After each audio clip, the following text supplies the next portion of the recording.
بسم اللہ الرحمن الرحیم۔ آج ہم بات کریں گے اللہ تعالیٰ نے اپنے محبوب اکرم صلی اللہ علیہ وسلم کو جو تمام علوم عطا فرمائے۔ اللہ تبارک و تعالیٰ نے اپنے محبوب اکرم صلی اللہ علیہ وسلم کو تمام علوم اولین و آخرین عطا فرمائے تھے، اور حضور اقدس رحمت عالم صلی اللہ علیہ وسلم اپنے رب کی عطا و عنایت سے عالم مکان و میکون کے منصب اعلیٰ پر فائز تھے۔ حضور اقدس صلی اللہ علیہ وسلم کو اللہ تعالیٰ نے انسان کامل اور بے مثل و مثال بنایا۔ اپنے محبوب کو جو علم عطا فرمایا وہ بھی تمام مخلوق میں بے مثل و نظیر تھا۔ اب کے تبر علمی کو دیکھ کر آج بھی ماہرین علم و فن انگشت بدنان ہیں،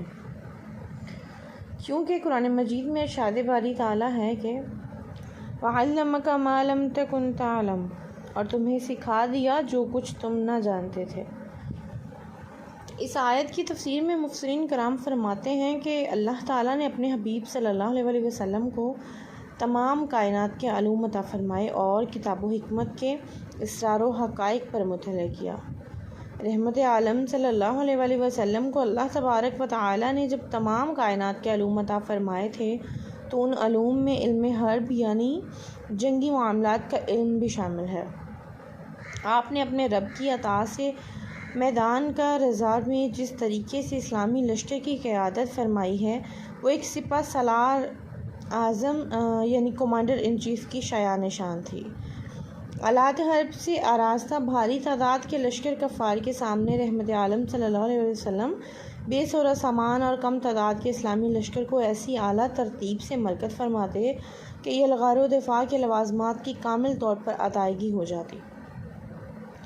ممنہ اور میسرہ کی تشکیل، مقدمہ و عقب کا اختصاص، قلب و وسط کا تقرر، صف بندی، اختلاط افراد وغیرہ امور میں جنگی مہارت و تجربہ کی پختگی عیاں ہوتی۔ رزمگاہ کا جغرافیہ، کمینگاہ کا انتخاب، لشکر کے ہر فرد پر نگرانی، حوصلہ افزائی جیسے باریک باریک امور کی طرف توجہ کرنا اور ان میں کوتاہی نہ ہو اس کا خیال رکھنا، مجاہدین کو فضیلت جہاد راہ خدا میں قتال کرنے کا اجر عظیم اور بشارت جنت کا مزہ سنا کر ان میں جوش اور ولولہ پیدا کرنا، دشمن کے مقابلے میں آہنی دیوار کی طرح جمے رہنے کی ترغیب دینا، باہمی ربط و تسلسل برقرار رکھتے ہوئے ہر محاذ سے الگ الگ طرح سے حملہ آور ہونے کی تعلیم نے مٹھی بھر مجاہدوں میں وہ مہارت پیدا کر دی کہ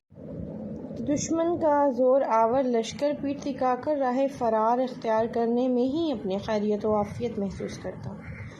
کیونکہ مجاہدین اسلام کی کفن بردوش مختصر سی جماعت مشرکین کے کثیر لشکر کی صفیں دم بھر میں الٹ کر رکھ دیتی تھی۔ اپنے کو بہت بڑا شجاع، ماہر فن جنگ اور آلات جنگ کا استعمال کا کہیانہ، تجربہ کار، تجزیہ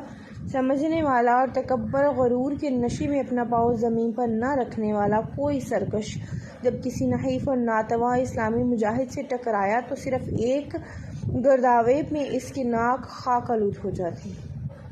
اپنی جسمانی طاقت کے گھمنڈ میں اترانے والا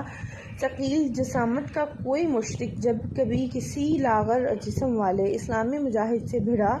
تو اسلامی مجاہد کی روحانی طاقت نے اس کی پسلیاں پیس کر رکھ دی۔ اپنے لشکر کی بھاری اکثریت اور آلات حرب کی بہتات پر اعتماد رکھ کر اپنی کامیابی اور غلبہ کا یقین رکھنے والا سرکش جب مجاہدوں کی قلیل جماعت سے ٹکرایا تو ایک ہی ضرب میں وہ خاک و خون میں تڑپتا نظر آنے لگا۔ اپنی شجاعت اور بہادری کے گنگانے رجس کے فخریہ اشعار پڑھ کر گلا پھاڑ پھاڑ کر ڈکارنے والے کا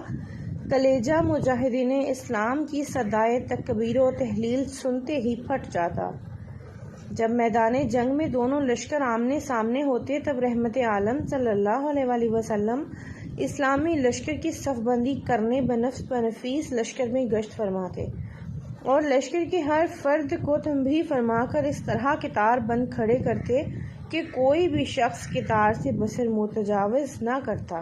اور وہ صفیں سیدھی کر کے ایک دوسرے سے ملک ہو کر جب استدادہ ہوتے تو ایسا محسوس ہوتا کہ آہنی دیوار قائم کر دی گئی ہے جس کو باندھنا امر محال ہے۔ لشکر کفار کے روسا اسلامی لشکر کی صف بندی دیکھ کر متحیر اور متعجب ہو جاتے اور ان کے دلوں پر اسلامی لشکر کا رعب اور دبدبہ چھا جاتا۔ جنگ کے فن میں مہارت رکھنے والے بڑے بڑے سرداران مشرکین اپنے لشکر میں صف بندی کرنے کے معاملے میں رحمت عالم صلی اللہ علیہ وآلہ وسلم کی مہارت کے سامنے طفل مکتب کی بھی حیثیت نہ رکھتے تھے۔ اسلامی لشکر کی صف بندی دیکھ کر دشمن کے لشکر پر ایسی ہیبت برپا ہوتی کہ وہ بو کھلا جاتے۔ اللہ تبارک و تعالیٰ کو مجاہدین اسلام کی میدان جہاد میں کی جانے والی صف بندی کی موزونیت اتنی پسند آئی کہ قرآن مجید میں سورۃ الصف نازل ہوئی اور مجاہدین کی صف بندی کی تعریف کی گئی۔ قرآن مجید میں ارشاد باری تعالیٰ ہے کہ ان اللہ یحب الذین یقاتلون فی سبیلہ صفا کأنہم بنیان مرصوص، بے شک اللہ دوست رکھتا ہے انہیں جو اس کی راہ میں لڑتے ہیں پر صف باندھ کر گویا وہ عمارت ہیں رنگا پلائے، یعنی ایک سے دوسرا ملا ہوا، ہر ایک اپنی جگہ جمع ہوا، دشمن کے مقابل سب کے سب مثل شے واحد تھے۔ رحمت عالم صلی اللہ علیہ وآلہ وسلم نے اپنی ظاہری حیات طیبہ کے 55 سال بسر فرمانے کے بعد سب سے پہلی مرتبہ 623 مطابق 2 ہجری میں جنگ بدر میں شرکت فرمائی۔ پہلی ہی جنگ میں آپ نے لشکر کی ترتیب اور تحریر ایسے بہترین سلیقہ سے انجام دی کہ دنیا کے سامنے ایک مثال قائم فرما دی۔ اس کی اہم وجہ یہ ہے کہ آپ کو اللہ تعالیٰ نے تمام علوم و فنون کے ساتھ علم و فن حرب معدیت فرمایا تھا۔ علاوہ ازیں علم غیب کی وجہ سے آپ تمام حوادث پر مطلع تھے۔ جنگ بدر کے دن حضور اقدس صلی اللہ علیہ وآلہ وسلم نے اپنے صحابہ کے ساتھ میدان جنگ کا معائنہ فرمایا۔ حضرت انس بن مالک رضی اللہ عنہ فرماتے ہیں کہ حضور اکرم صلی اللہ علیہ وسلم نے زمین پر اپنا دست مبارک رکھ کر فرمایا، یہ فلاں کے مر کر گرنے کی جگہ ہے، یہ فلاں کے مر کر گرنے کی جگہ ہے، یہ فلاں کا مقتل ہے اور یہ فلاں کی جائے کشتن ہے۔ ایک ایک کے مارے جانے والے کا نام اور اس کے مقتل کا نشان بتایا، اور ان میں سے کوئی ایک بھی حضور اکرم صلی اللہ علیہ وآلہ وسلم کی بتائی ہوئی جگہ کے برخلاف نہ مارا گیا۔